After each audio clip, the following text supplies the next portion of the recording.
제가 타고 다니는 체데크입니다. 제가 최근에 이제 시와호 등의 평지 구간을 좀 달려봤는데요. 이 기어비가 저랑은 조금 안 맞는 것 같아요. 순정 기어비가. 지금 순정 기어비가 11, 13, 16, 20, 24, 28 이렇게 6단으로 구성이 되어 있습니다. 근데 저 같은 경우는 이제 11T 평지에서 달리기에는 11T는 조금 버거울 때가 있고, 그렇다고 13T로 가면 또 너무 가볍고 약간 이런 애매한 부분이 있었고, 그리고 16T 같은 경우는 거의 안 쓰게 됩니다. 그리고 20T도 별로 안 쓰게 되더라고요. 그래서 조금은 이제 고단 기어하고 저단 기어를 극단적으로 좀 나눠 보려고 합니다. 제가 지금 구성할 기어비는 아직 100% 정해진 건 아니지만 이 11T는 유지를 해야겠죠. 그리고 바로 12T로 가서 고속 구간을 조금 더 세밀하게 하고요. 그 다음에 이제 14T, 13T를 잘 안 쓰게 됩니다, 생각보다. 그래서 좀 더 가벼운, 진짜 가볍게 주행하고 싶을 때는 14T로 가고, 그 다음에 바로 19T 혹은 20T, 19T가 좋을 것 같아요. 그리고 24, 28은 이제 저단용으로 좀 남겨놔 보려고 합니다. 그런 식으로 한번 교체를 할 텐데요. 문제는 이제 11 스프라켓을 선택할 때 두 가지가 있어요. 촘촘한 기어비가 있는데 이 스프라켓 구성에서 11에서 12T로 바로 갈 수가 없습니다. 그거는 이제 스프라켓이 구성이 다르기 때문에 아예 촘촘하게 구성되어 있는 스프라켓 세트로 교체를 해야 됩니다. 이게 보시면 지금 11T하고 12번째 제일 고단하고 저단 같은 경우 두 개가 이렇게 붙게 되어 있습니다. 이렇게 스페이스가 일체형이기 때문에 10이라고 10이랑 딱 맞는 세트가 있고요. 그리고 11하고 13이 맞는 세트가 있습니다. 보통 촘촘한 기어비 같은 경우 11에서 25나 11, 28로 갈 경우에는 자 이렇게 11, 12로 가는 경우가 많고요. MTB 기어비 같은 경우는 11에서 바로 13으로 가게 되죠.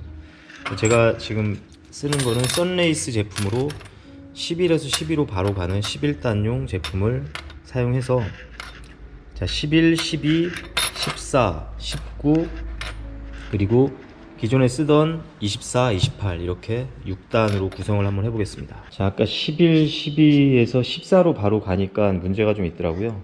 그러니까 13T까지도 얘가 이제 한 일체형으로 스페이서 일체형으로 붙어있는 모델이기 때문에 13T까지는 그대로 아마 써줘야 됩니다. 그래서 이제 일단은 11, 12, 13, 14를 평지 기어비로 극단적으로 가고, 그 다음에 거의 쓰지 않는 체이닝은 과감히 빼고요.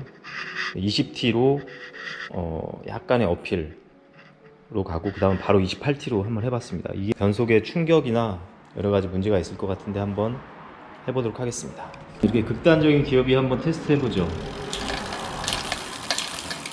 여기서 이제 20T로 바로 올라가는 게 뭐 무난합니다. 올라갈 때 바로 28T 내릴 때 충격이 좀 있죠. 이렇게 그것만 감안하면 뭐 큰 문제는 없습니다. 이렇게 일단 이렇게 해서 한번 타보고요. 이게 이제 걸어놓고 변속할 때하고 실제 주행할 때의 변속은 좀 다르기 때문에 체인이 이탈될 수 있는 여지도 있습니다.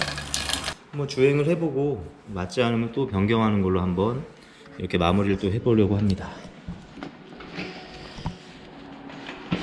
그래서 오늘은 체데크, 제가 타고 있는 체데크를 가지고 저한테 맞는 기어비로 한번 변경을 해봤습니다.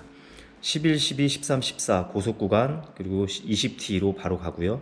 거기서 바로 극단적인 저단 28T로 구성을 해봤습니다. 체데크 기어 세팅을 마치고 테스트 라이딩까지 좀 한 상태입니다. 변속이 좀 트러블이 있어서 다시 한번 초기 세팅을 해줬고요. 이렇게 좀 극단적인 기어비입니다. 지금 타보니까 일단은 당장은 좀 만족스럽지만 20-30km 정도의 라이딩을 좀 한번 하면서 기어비를 좀 봐야 될 것 같아요. 이상으로 체데크 기어비 튜닝 영상을 마치겠습니다. 감사합니다.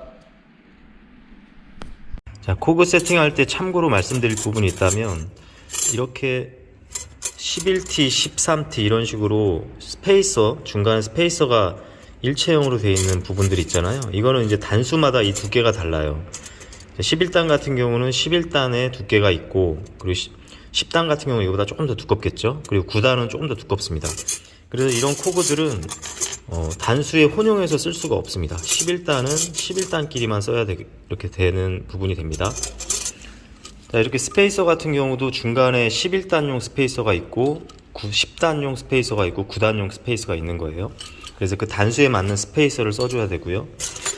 이런 중국에서 판매하는 이런 코그 같은 경우는 특별히 단수 구분 없이 9단에서 10단까지는 그냥 써줘도 큰 무리는 없습니다.